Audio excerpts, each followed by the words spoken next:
বিশ্বনবী বাবা মার আদর পায় নাই, জন্মের আগেই বিশ্বনবীর বাবা নাই, 6 বছর বয়সে মা নাই, দাদার কাছে মানুষ হয়েছেন, চাচার কাছে মানুষ হয়েছেন। বিশ্বনবী হুদাইবিয়ার উমরা যেদিন করতে যাবেন 1400 সাহাবীকে নিয়ে বিশ্বনবী উমরা করার জন্য রওনা হলেন। পথিমধ্যে আবওয়া নামক জায়গার মধ্যে বিশ্বনবীর মায়ের কবর। বিশ্বনবীর মায়ের নাম কি? তোরা দেখে যা আমিনা মায়ের কোলে, মধু পূর্ণিমারি সেথা চাঁদ দোলে, যেন উষার কোলে রাঙা রবি দোলে। তোরা দেখে যা কালিমা শাহাদাতের বাণী ঠোঁটে কে লই, পরে দুরুদ ফেরেশতা বেহেশতের দুয়ার খোলে। তোরা দেখে যা আমিনা মায়ের কোলে। ঠিকই না?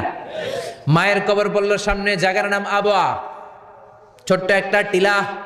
1400 সাহাবীদের দিকে তাকিয়ে বিশ্বনবী বললেন, ও সাহাবারা, এটা আমার মায়ের কবর।